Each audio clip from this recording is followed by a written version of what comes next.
ساتھیوں، حق موجود تصوف کے 4 سلاسل، سلسلہ نقش بندیہ، سلسلہ چشتیہ، سلسلہ قادریہ، سلسلہ سہروردیہ،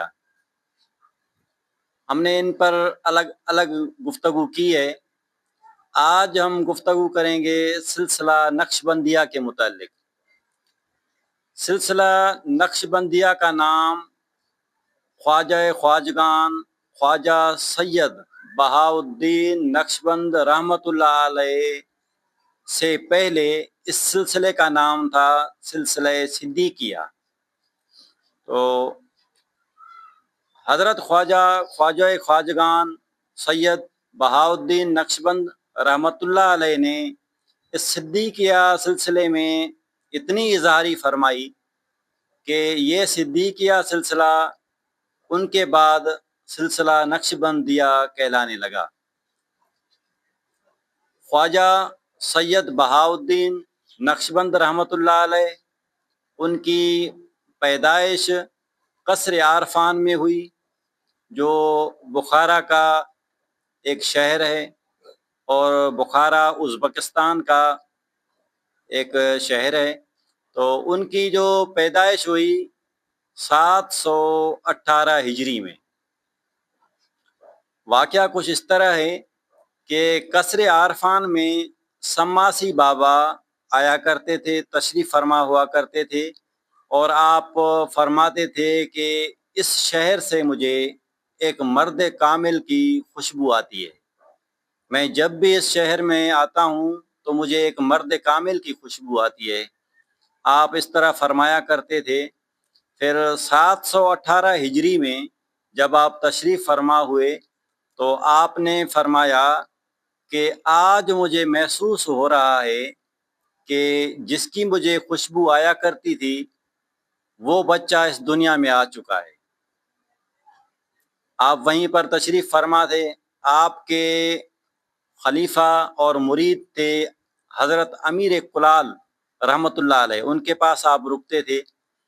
آپ وہیں رکے ہوئے تھے تو لوگوں کو پتہ چلا کہ بابا سماسی رحمۃ اللہ علیہ تشریف فرما ہیں، تو وہ اپنے بچوں کو لے آتے تھے اور دعا کروایا کرتے تھے۔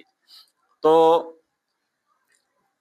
سید خواجہ بہاؤالدین نقشبند رحمۃ اللہ علیہ جیسے پیدا ہوئے، ان کو تیسرا دن تھا، تو ان کے والد جو ہے اس بچے کو لے کر بابا سماسی رحمۃ اللہ علیہ کی محفل میں لے آئے، اور آ کر ان کی گود میں اس بچے کو رکھا اور عرض کی کہ بابا اس کے لیے آپ دعا بھی فرمائیں اور اس کو اپنے فیوض سے مستفیض فرمائیں۔ تو بابا سماسی رحمۃ اللہ علیہ نے فرمایا کہ ہم نے اس کو اپنی طفالت میں بھی قبول کر لیا، اور ہم اس کی تربیت اپنی نگرانی میں کروائیں گے، اور یہ بچہ بڑا ہو کر بہت بڑا ایک مرد کامل بنے گا۔ تو آپ نے یہ فرما کر اس کے بعد حضرت امیر کلال رحمۃ اللہ علیہ کو فرمایا کہ اس بچے کو اپنی تربیت میں آپ لے لیں۔ پھر اس کے بعد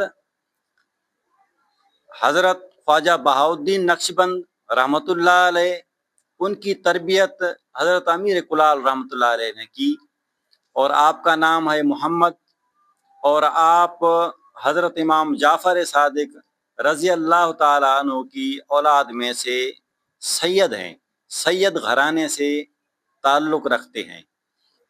آپ جب چھوٹے تھے تو ایک دفعہ انہوں نے خواب میں دیکھا کہ ایک بہت بڑا نور ہے جس کا میں مشاہدہ کر رہا ہوں، یعنی اس کو بہت بڑے نور کی ایک زیارت ہوئی۔ تو جب یہ واقعہ حضرت بابا خواجہ سید بہاؤالدین نقشبند رحمۃ اللہ علیہ نے اپنی امی سے بیان فرمایا، تو آپ کی امی نے فرمایا کہ آپ کو ترک سلطان خلیل رحمۃ اللہ علیہ سے فیض ملے گا۔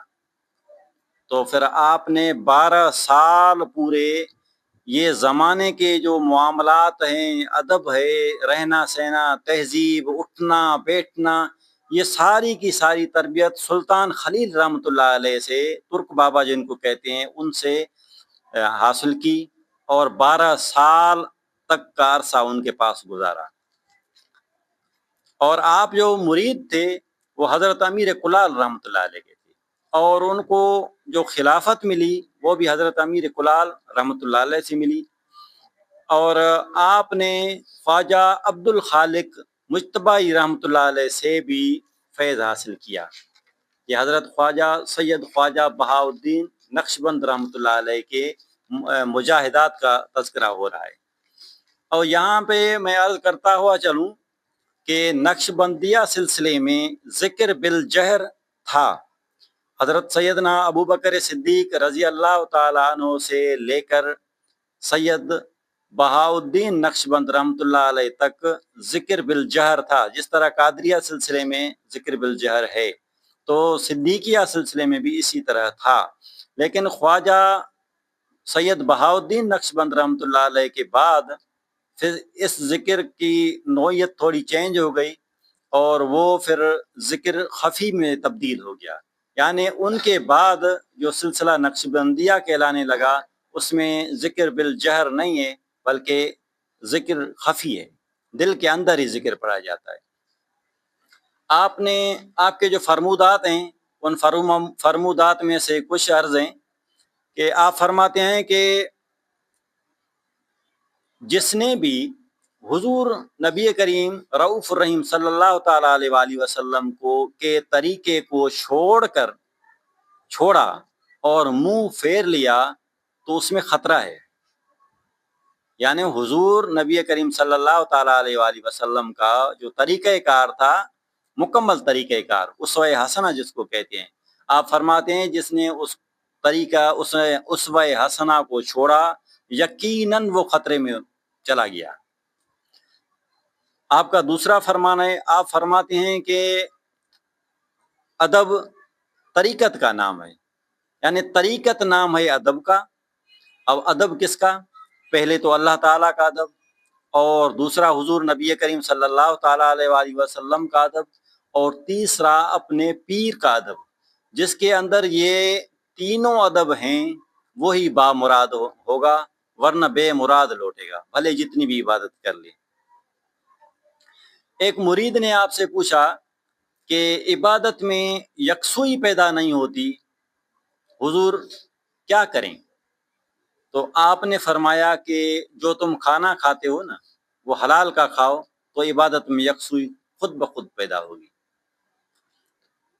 خوراک کے بارے میں آپ کا طریقہ کار یہ تھا کہ آپ اپنے مریدین کے ساتھ کاشت کیا کرتے تھے، اور وہیں سے جو غلہ آتا تھا وہ لنگر میں وہی پکتا تھا، تو اپنے ہاتھ کا کیا ہوا، کمایا ہوا، محنت کیا ہوا جو غلہ تھا اس سے جو آپ کھاتے تھے، خوراک لیتے تھے، تو عبادت میں یکسوئی بھی پیدا ہوتی تھی۔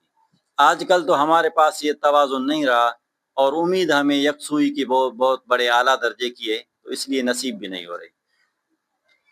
آپ نیا لباس نہیں پہنتے تھے، آپ نیا لباس لے کر اپنے کسی مرید کو دیا کرتے تھے، جب وہ 2-4 مرتبہ پہن لیا کرتا تھا تو پھر آپ اس لباس کو پہنتے تھے، اور آپ فرماتے تھے کہ نیا لباس پہننے سے فطری ایک انسان کے اندر اکڑ پن پیدا ہوتا ہے، تو اس لیے میں اس نئے لباس کو استعمال نہیں کرتا۔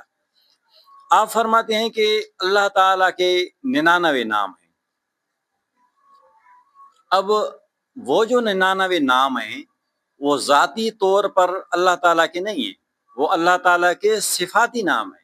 ذاتی نام تو صرف ایک ہے اللہ تعالیٰ کا، تو یہ جو اللہ تعالیٰ کے 99 نام صفاتی ہیں، اس کا مطلب یہ ہے کہ جب تم کوئی بھی ذکر پڑھو تو وہ صفات اپنے اندر پیدا کرو۔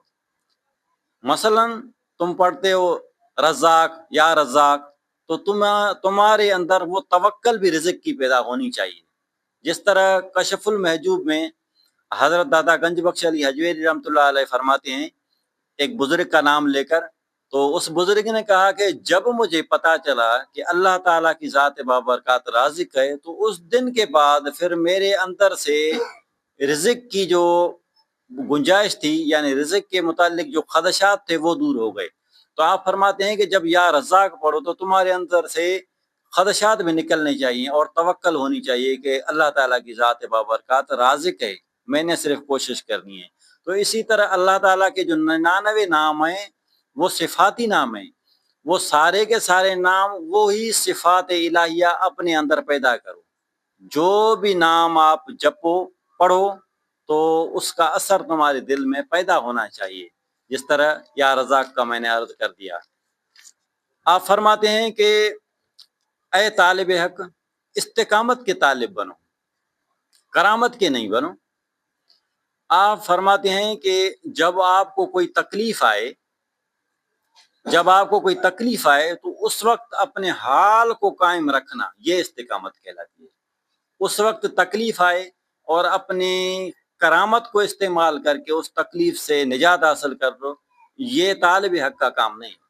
طالب حق کا کام یہ ہے کہ جب تکلیف آئے تو اس وقت استقامت ہو، یعنی اپنا جو حال ہے وہ حال برقرار ہو۔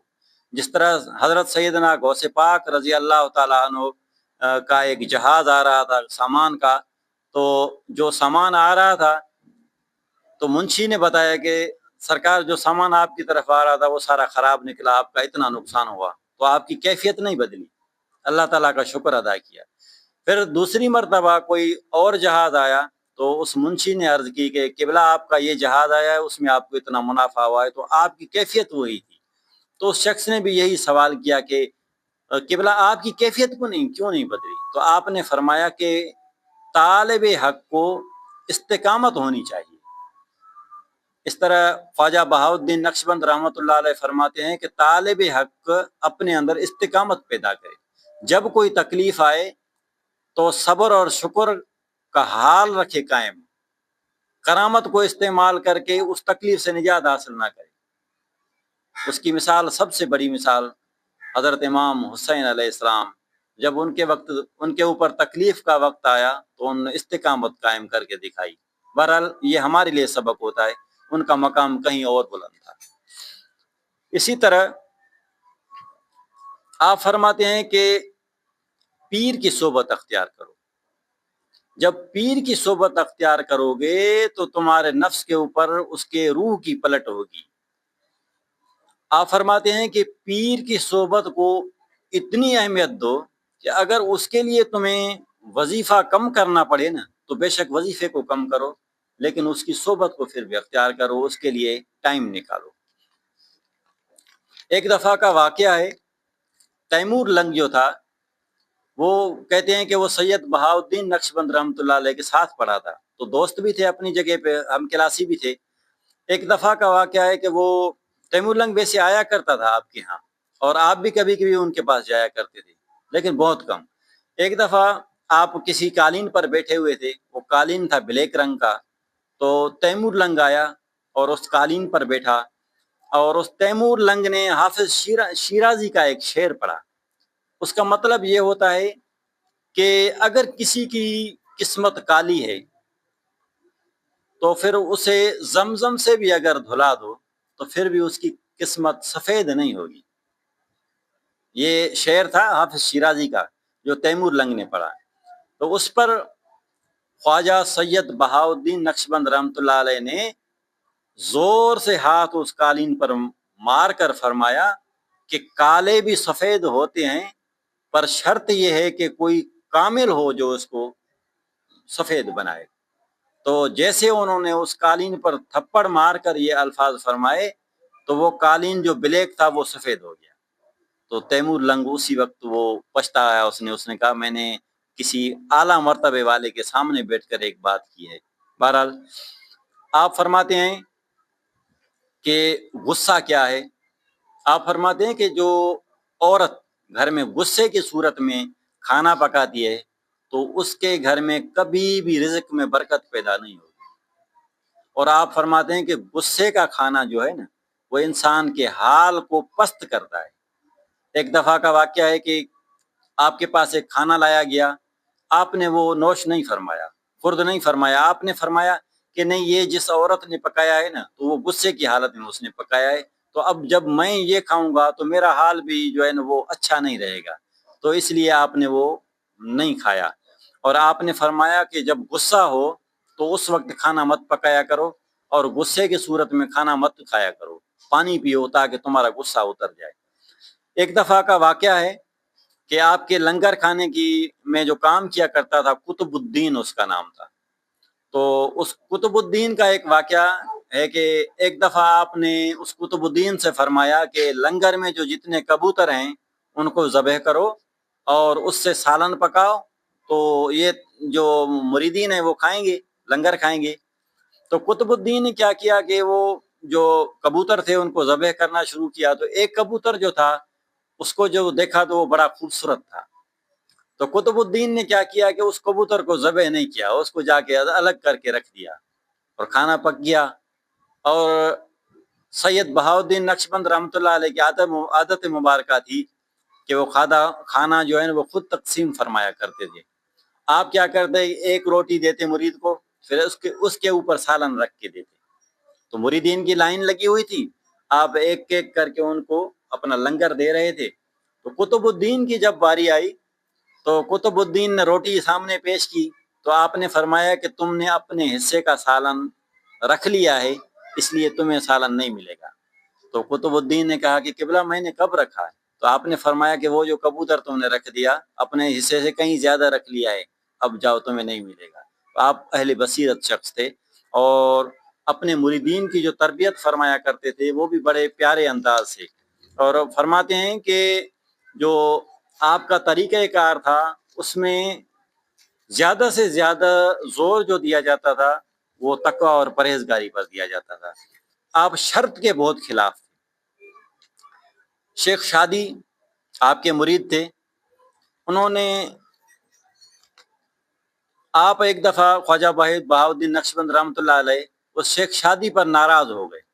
جب مریدین نے ان کو بتایا کہ شیخ شادی کو کہ ہمارے پیر صاحب آپ پر ناراض ہیں، تو شیخ شادی جو ہے وہ آپ کی بارگاہ میں آئے اور عرض کرنے لگے کہ یا مرشد میرے لیے معافی فرمائیں، کیوں آپ مجھ سے ناراض ہیں؟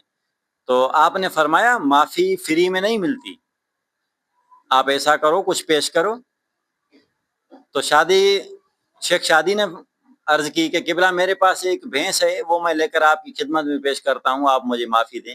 آپ نے فرمایا وہ بھینس نہیں چاہیے، وہ جو تم نے 48 دینار ایک سوراخ میں جمع کر کے رکھے ہیں اور ان کو دھواں کالا کر رہا ہے، وہ لا کر ادھر پیش کرو تو پھر معافی ہوگی۔ تو شیخ شادی بڑے شرمندہ ہوئے اور گئے۔ جب اس نے سوراخ کو دیکھا کہ واقعی اس کو جو ہے نا دھواں بلیک کر رہا تھا، تو اس نے اس اپنے سوراخ کو کھولا اور وہاں سے 48 درہم لے آئے۔ ان میں سے وہ 48 درہم ہی آ کر اپنے پیر کو دیے، کہنے لگے کہ قبلہ یہ ہے 48 دینار، واقعی یہ بلیک ہو رہے تھے، آپ نے بچا لیے، یہ اپنے پاس آپ رکھیں، مجھے آپ بخش دے۔ تو خواجہ بہاؤالدین نقشبند رحمۃ اللہ علیہ نے 48 دینار میں سے 47 دینار شیخ شادی کو دیے اور فرمایا کہ اس سے جا کر بیل بھی خریدو اور جا کے ہل چلا کر کاشت کرو، اس میں سے روزی کماؤ اور پیسوں کو مت رکھو۔ 1 درہم جو ہے اپنے پاس رکھ لیا اور چلے گئے۔ تو شیخ شادی نے کسی اور سے یہ بیان فرمایا کہ وہ جو 1 دینار ہمارے پیر نے اپنے پاس رکھا، وہ 1 دینار اصل میں نے کبوتروں کی شرط رکھی تھی، اس میں سے 1 دینار میں نے بچایا تھا، تو انہوں نے حرام کا دینار ایک سائڈ کر لیا، حلال کے پیسے مجھے ہاتھ میں پکڑوا دیے۔ ان کا ایک بہت پیارا طریقہ کار تھا جس سے انہوں نے اپنے مریدین کی تربیت فرمائی۔ آپ کے فرمودات میں یہ لکھا ہوا ہے کہ ضروری نہیں ہے کہ جو گیند کے پیچھے دوڑے تو اس کو وہ گیند ملے، یہ ضروری نہیں ہے، مگر ملتا اسی کو ہے جو دوڑتا ہے۔ یعنی ایسا بھی نہیں ہے کوئی جو دوڑا بھی نہیں ہے اس کو مل جائے، ایسا بھی نہیں ہے، یہ آپ کا فرمان ہے۔ آپ کے ایک مرید تھے حضرت علاء الدین عطار رحمۃ اللہ علیہ، انہوں نے آپ کے فرمودات کو اکٹھے کیا، پھر کتابیں لکھی، پھر ان کی روایات کو ترتیب سے مدون فرمایا، ترتیب دے کر کتابیں لکھی۔ حضرت خواجہ سید بہاؤالدین نقشبند رحمۃ اللہ علیہ کا وصال جو ہے 791 ہجری میں ہوا، اور آپ اس دنیا سے کوچ کر گئے۔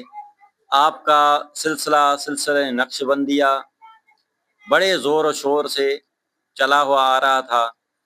حضرت شیخ احمد سرہندی مجدد الف ثانی تک بڑے کمال تک چلا۔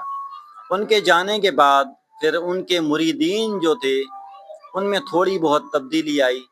آگے چل کر پھر ان میں سے ایک آدھا ٹولہ جو ہے وہ انگریزوں کے ہتھے بھی چڑھ گیا، پھر اس کی بھی اس میں تھوڑی بہت ملاوٹ ہو گئی۔